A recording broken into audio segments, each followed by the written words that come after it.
അപ്പോൾ കമ്മു ചാനലിലോട്ട് എല്ലാവർക്കും സ്വാഗതം. ഞാൻ ഇന്നിപ്പം ചപ്പാത്തിയാണ് ഉണ്ടാക്കുന്നത്. ഞാൻ ഓൾറെഡി മാവെല്ലാം റെഡിയാക്കി വെച്ചിട്ടുണ്ട് ചപ്പാത്തി ഉണ്ടാക്കാനായിട്ട്. നമ്മളിപ്പം ഉച്ചയ്ക്കാണ് ഉണ്ടാക്കുന്നത്. പക്ഷെ ഉച്ചയ്ക്കാണെങ്കിലും ഉച്ചയ്ക്കും ചപ്പാത്തി തന്നെയാണ് കേട്ടോ എല്ലാവർക്കും ഇഷ്ടം. പിന്നെ ഞാൻ ചപ്പാത്തി ഇതിലാണ് ഉണ്ടാക്കുന്നത് കേട്ടോ. ഇപ്പം നമ്മൾ ഇതിലുണ്ടാക്കി കഴിഞ്ഞാൽ ഇവിടെ എല്ലാം നല്ല ക്ലീൻ ആയിട്ട് കിടക്കും. ഇവിടെ ഒന്നും മാവൊന്നും ആവത്തില്ല.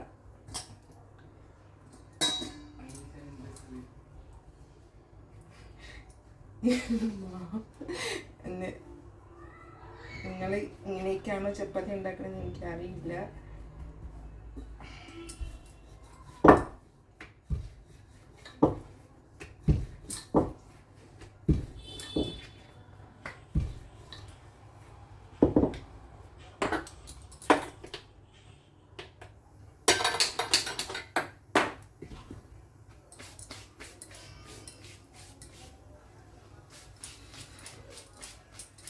ഇവിടെ നല്ല ചൂടുണ്ട് കേട്ടോ. ഇപ്പോൾ നല്ല ചൂടാണ്.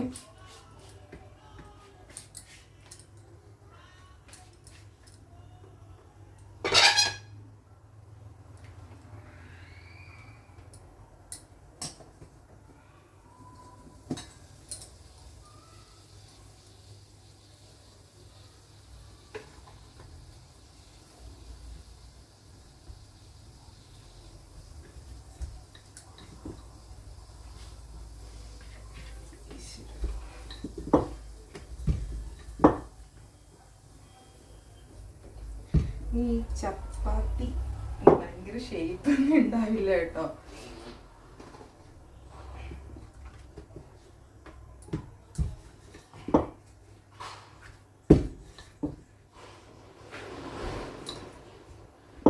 അത് ഈ മാവില് ഇച്ചിരി വെള്ളം കൂടിപ്പോയി, അല്ലാതെ വേറെ പ്രശ്നമില്ല.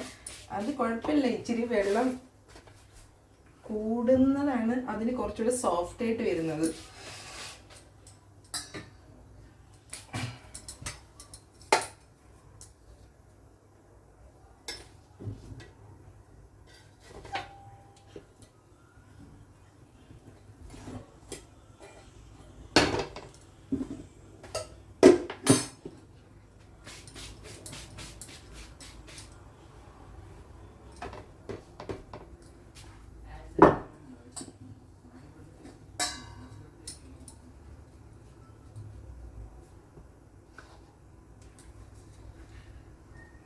ഞാൻ സാധാരണ പച്ചവെള്ളത്തിലാണ് മാവ് കുഴയ്ക്കുന്നത്. പച്ചവെള്ളം ലേശം വെളിച്ചെണ്ണ കൂടെ ഒഴിക്കും, പിന്നെ ഉപ്പ്. ചില ആൾക്കാർ ചൂടുവെള്ളത്തിലൊക്കെ കുഴക്കുന്നുണ്ട്. ഞാൻ അങ്ങനെ ചൂടുവെള്ളത്തിൽ കുഴക്കാറില്ല. ഞാൻ പച്ചവെള്ളത്തിൽ തന്നെയാണ് മാവ് കുഴക്കുന്നത്.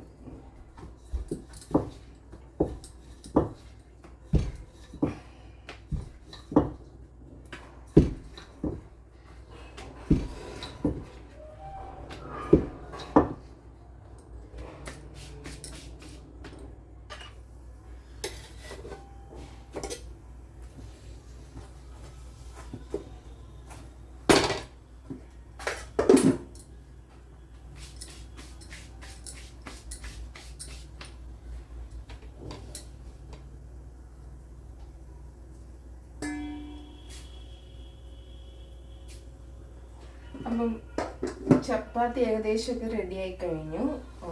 ഉച്ചയ്ക്ക് കറി ഞാൻ നേരത്തെ ഉണ്ടാക്കി വെച്ചിട്ടുണ്ട്. ഞാൻ ഇന്ന് സോയാബീൻ കറിയാണ് ഉണ്ടാക്കിയത്. കറി ഉണ്ടാക്കുന്ന വീഡിയോ ഞാൻ വേറെ ദിവസം ഇടാം. നമ്മുടെ ചപ്പാത്തി റെഡി ആയിട്ടുണ്ട്, സോയാബീൻ കറിയുണ്ട്. അപ്പം നമുക്ക് ഉച്ചയ്ക്ക് ചപ്പാത്തിയും സോയാബീൻ കറിയും കൂട്ടി കഴിക്കാം. അപ്പം ഞാൻ കഴിക്കാൻ പോവാണ്. നല്ല ടേസ്റ്റ് ഉണ്ട്. ഞാൻ ഉണ്ടാക്കിയോണ്ട് പറയണം കേട്ടോ, നല്ല ടേസ്റ്റ് ഉണ്ട്. പിന്നെ കറിയുടെ റെസിപ്പി ഞാൻ വേറെ ദിവസം ഇട്ടുതരാം. അപ്പം നിങ്ങളും പോയി ലഞ്ചൊക്കെ കഴിക്കുക.